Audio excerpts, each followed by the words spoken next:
Hi guys, welcome to Brains and the Beat. If you're new here, please like, comment, share, and subscribe. And if you're oldie but goodie, thank you for staying tuned to your girl. So recently, the Jamaica Prime Minister have took the COVID vaccine.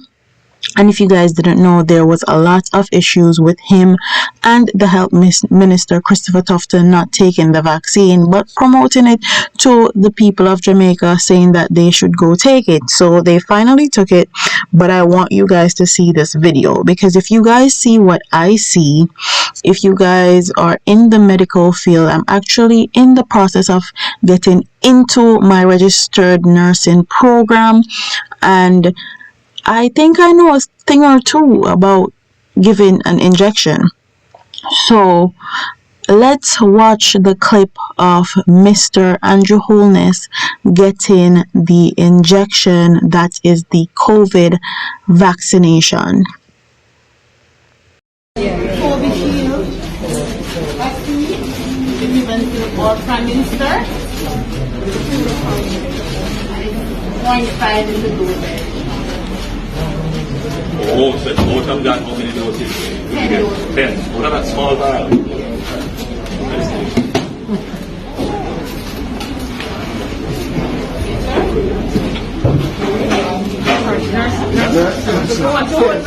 Here one is vaccine. Hold on,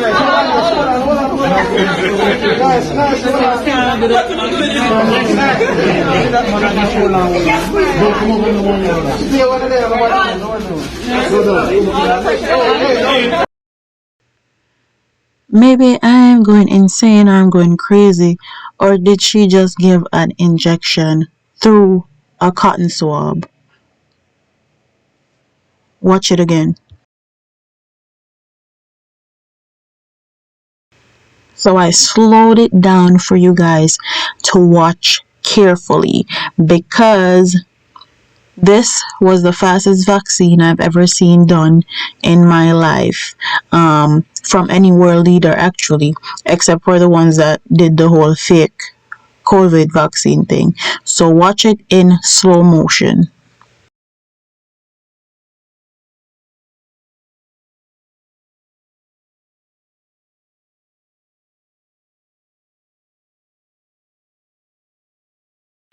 Why is her hand covering the vial, and why is she pulling out the vaccine like this?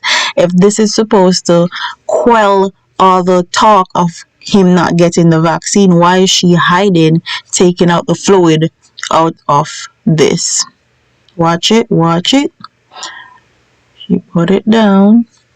The camera goes out of sight, so we can't know if she is switching out the needle or anything. The camera pans to Andrew, which is very questionable to me, because if this is supposed to quell talk, there should be a wide angle shot of her showing exactly what she's doing, not the camera panning to her, to Andrew, to her, to Andrew. It should be a wide angle shot of both of them in frame. And if you do videoing like I do here on YouTube, you know exactly what I mean. So watch this. Why is she putting the cotton swab down and injecting the man? And as soon as the camera zooms in, her hand moves. You're not supposed to do an injection through a cotton swab. And why is the cotton swab still? Look how Andrew that move up and down, and I go on with the antics. Why is the cotton swab being placed in front of? They will say that it's not through the cotton swab, so I'm gonna give them the benefit of the doubt. It's not through the cotton swab. Why is Andrew moving around, and why was the cotton swab placed in front of the needle, if that's what they're going to say? The cotton swab is not supposed to be there, period. The cotton swab is used to clean the area, and then you give the injection in the view of a camera. Nothing should be obstructing the view of the people. We are not fools, okay? We're not idiots. And even if she's gonna use a cotton swab, why wasn't the cotton swab placed behind the needle? And I know a lot of people are going to say, why isn't she wearing gloves and all that? Actually, when you're doing vaccinations, you're not required to wear a glove because you're not going to come in contact with any bodily fluid. But I'm going to put in a informational video of how they give vaccinations, and also how they give shots, regular shots or injections. And I want you guys to listen and watch carefully, and then I'm gonna come back again and I'm gonna talk about everything that was wrong with this video.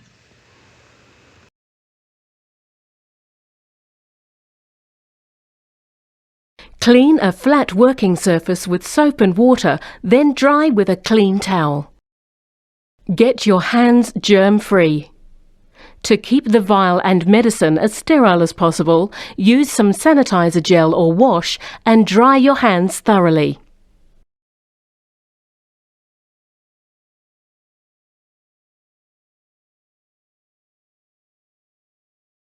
Assemble the following supplies: needle and syringe with medication vial, alcohol pads, gauze, and a puncture-resistant container to discard the used needle and syringe.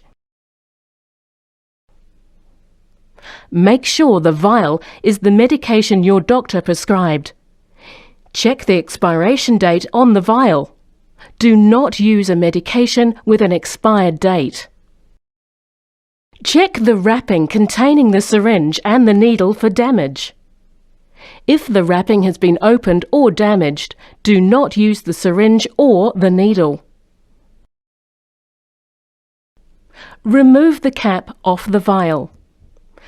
Remove the cap from the plunger on the syringe. Keep the cap on the needle for now. Clean the rubber stopper with one alcohol swab.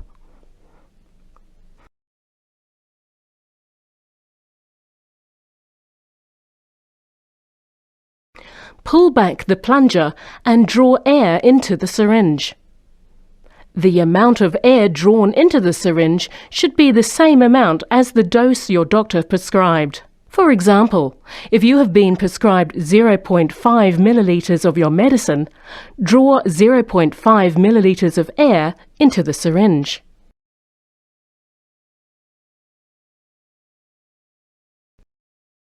Pull the cap straight off the needle. Keep the vial on your flat working surface. Then insert the needle straight down through the rubber stopper. Keeping the needle in the vial, turn the vial and syringe upside down so the needle points upward. Push the plunger down to insert air into the vial. Do this just one time. Do not put the needle through the rubber stopper more than once. Make sure the liquid is covering the tip of the needle, and then pull back on the plunger to withdraw the correct amount of medication.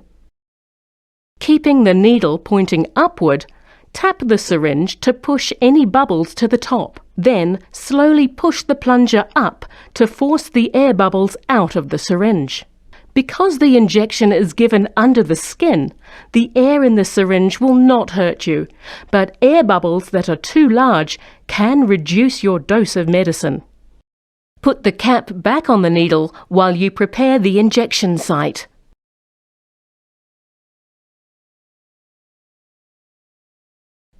Subcutaneous injections can be given in the arms, legs or lower tummy, abdomen. The medicine needs to be injected into the fatty tissue just below the skin. Clean and inspect the injection site. Before injecting medication, inspect your skin to make sure there are no bruising, burns, swelling, hardness or irritation to the area. We are using an orange to demonstrate this injection. Clean the skin where you want to inject with an alcohol swab. Let the alcohol dry thoroughly before doing the injection. Take a big pinch of skin between your thumb and index finger and hold it. Your thumb and forefinger should be about 1.5 inches apart. This pulls the fatty tissue away from the muscle and makes the injection easier. Inject the needle into the pinched skin at a 90-degree angle. You should do this quickly, but without great force. If you have very little fat on your body, you may need to inject the needle at a 45-degree angle to the skin. Slowly push the plunger to inject the medication. You should inject the entire amount of medication in the syringe. Let go of the pinched skin, then withdraw the needle. Put the used needle in a puncture-resistant container.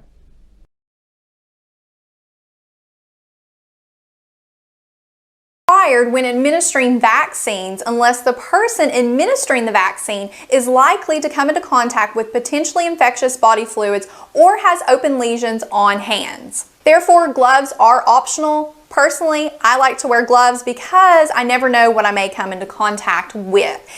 And a tip. Whenever I give vaccines, I always like to ask the patient, are they right or left-handed? Because I like to give the deltoid IM injection in their non-dominant arm. Because if you've ever had a vaccine or an injection before in your arm, it can get sore. So always try to take that into consideration. Before you give the injection, you can have the patient stand or sit. If your patient doesn't like needles, it's probably best to have them sit in case they pass out. So where we're going is the deltoid muscle. It's located up in this area. So what you want to do is you want to have the patient completely relax their arm. You do not want this muscle to be tensed up because it's going to be a little bit more painful for them. So tell them to relax as much as possible. Then we're going to find where we're going. So to find the deltoid muscle for an injection site, we want to use landmarks. So our first landmark is called the chromion process. This is found high up where the shoulder is, and it comes out and it's like a bony prominence. Just feel on yourself where it is. It's really easy to find. So you're going to feel that, and you're going to go about 2 fingers width down from that area. So we have our 2 fingers. So we're going to go about right here in this area. Once we have our area, what we want to do is we want to clean the injection site. So we're going to take our alcohol prep. We're going to start in the center and we're going to work our way outward and cleanse the area and let that dry completely. Don't blow on it, let it air dry. Now to give the injection, what we're going to do is we're going to use what's called a Z-track technique. This is now recommended for all IM injections. And what this technique does is, number one, it decreases pain for the patient, but it helps prevent the solution that we're instilling from actually going in that sub-Q tissue. We want this to go in the muscle, not the sub-Q tissue. So the Z-track technique helps with that. Back in the day, they taught to pinch the skin up, bunch it up to give the vaccine. That's no longer recommended, but the Z-track method. So what we're going to do that, we're going to take our non-dominant hand and we're just going to go to the side of where an injection site is going to be, and we're just going to put a little bit of pressure and we're just going to pull the skin to the side. Then we're going to take our dominant hand with the injection, the needle, and we're going to go in like we're shooting a dart at a 90-degree angle. And you'll want to do this quickly to cause the patient less pain. So we want to steady our syringe. So we're going to take our thumb and our forefinger and just hold it steady. Then we're going to take our dominant hand and depress the plunger and instill that fluid slowly, about over 10 seconds per ml. This was half an ml, so we're going to do about 5 seconds. And then once you have instilled it, wait about 10 more seconds to let all that fluid go down into that muscle. And then what we're going to do is we are going to take it out the same angle we had inserted it. We're going to engage our safety. Never recap a used needle. Then you can take a gauze and cover the area. Sometimes it can bleed if your patient's on blood thinners, but never massage the area because that can increase the solution going into the sub-Q tissue. And then dispose of your syringe and needle in the sharps container. Once you're done with that, of course, what you want to do is you want to perform hand hygiene and you want to document. So I provide you the resources of how to properly do a vaccination or a injection. And she's obstructing the view of the camera. That's first of all. That is not the correct way to take out the vaccine from out the vial. Second of all, the camera pans away from her, so we don't see if she's switching out the vaccine for something else, and that is not transparent. If you're going to do this, do it properly. Look at Andrew fidgeting. She's fidgeting again. She can't even do what she's supposed to do. She move. What, fidgeting again? Can't do it. Okay, put down the cotton swab, then act like I've never seen an injection done that quick.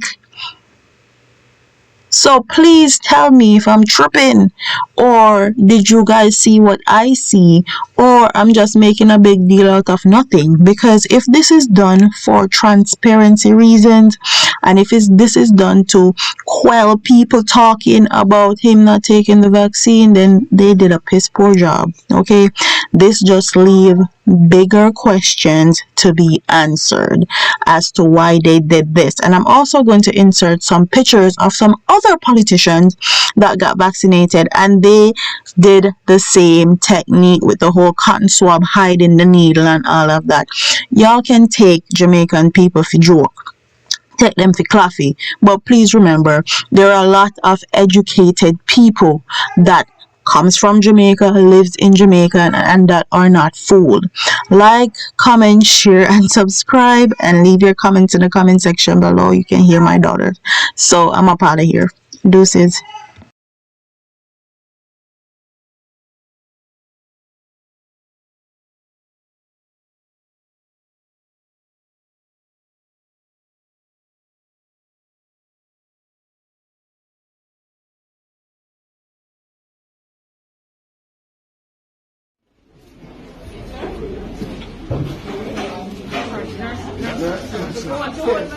Hear about his vaccine.